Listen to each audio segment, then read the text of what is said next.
Kaaba used to be surrounded by 360 pagan idols. When Muhammad conquered Mecca, he smashed the little idols, but he kept the big idol, this cubical idolatry factory that serves as the focal point of Islamic worship.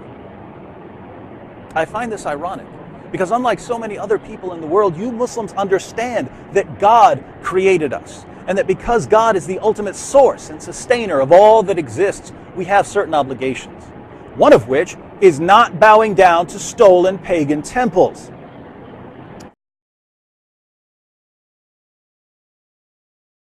Islam promotes idolatry, and this is important because this is an issue where Muslims really think they have all other religions, right? They got all other religions in check here. You guys are all the idolaters except us.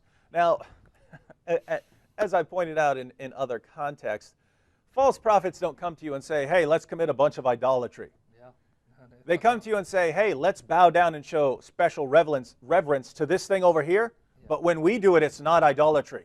Exactly. It's only when other people do this sort of thing that it's idolatry. Face the Kaaba, in which no Muslim will say that Allah's presence fills it in a unique way like the temple in Jerusalem. So they're bowing down to a empty, let's face it, pagan temple. There's no record anywhere of this ever prior to the time of Muhammad being anything but a pagan temple. Exactly. That's it. There's no denying that. But notice what we said.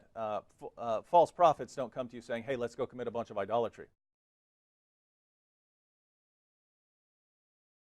Truthfully, it's best for a Muslim scholar to address these questions. I'm a rabbi, but the call was made to me, and I will be glad to answer it. Okay. Let me first state at the outset, Judaism is not an eclectic religion. We're not. If you are a true monotheist, if you say that there is one God and there is no other, as the prophet Isaiah and almost every prophet scream this, there really isn't much room for Hare Krishna. So Judaism, unlike Eastern religions as an example, is just not eclectic. Islam is also a complete monotheism. They worship one God, and therefore Islam can't be eclectic. It can't be. You have Judaism and Islam, which are possibly two of the least eclectic religions in the world, Abrahamic faiths, and strangely, there is this mutual respect between Judaism and Islam. Which, the reason I point this out is, it just illustrates that there's something really interesting going on here. The reason why Judaism respects Islam deeply is because Muslims truly worship one God. Read chapter 2, verse 163, and you will understand why Muslims submit themselves to one God and no false God. وإلهكم إله واحد لا إله إلا هو الرحمن الرحيم. Dan Tuhan kalian adalah Tuhan yang Maha Esa. Tidak ada Tuhan melainkan Dia yang Maha Pemurah lagi Maha Penyayang. Does this mean that Judaism and Islam are identical? No, but there's an enormous mutual respect. Now, leave politics out the window. Just leave it out the window. That's why Jews and Muslims really got along so well for so long. Until recent years, for unfortunately a political problem, but this has nothing to do with this has nothing to do with religion. It has to do with politics, and politics poisons everything. So the question is, if in fact, I will stand up for my cousins. I have no problem doing that. If in fact that Muslims are submitting themselves before the one true God, why are they going on a Hajj, which is one of the pillars of Islam? Why are they going to Mecca, and they're going to what's called the Kaaba? That word simply means the cube, and they're going around it 7 times. Why are they doing this? After all, that Kaaba was a place of idolatry. And it was. And every Muslim in the world will say to you right now that's watching or listening to the show is going, Amen, he's absolutely correct. There were actually hundreds of gods that were worshipped in Mecca during the Jahiliyyah, which means at a time when the Arab world was in a state of, the word really means stupidity or lack of knowledge. Okay?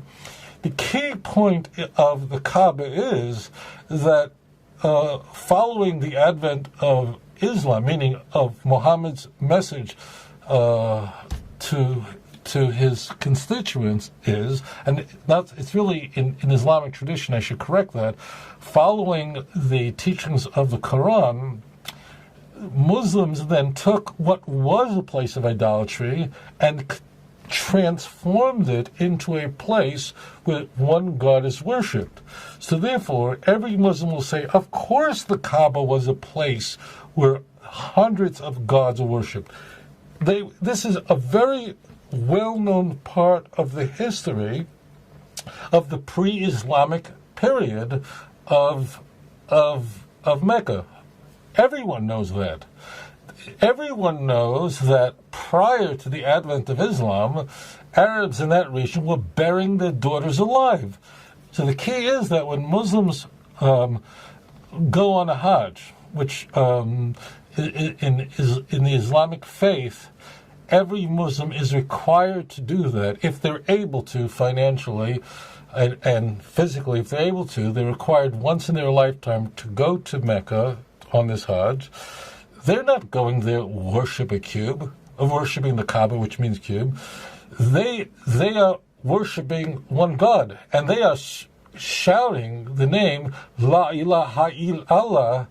So the answer to the question is that the Kaaba was a place of idol worship until the advent of Islam, and the people who are Muslims worship one God, and they worship no other, and that is the most central creed of Islam. In fact, if you don't accept that there is one God and no other, and that God is Allah, and every Muslim believes that Abraham was a prophet of blessed memory. Every Muslim believes that Yitzhak was a prophet of blessed memory. Every Muslim believes that Yaakov was a prophet of blessed memory. Every one of them do.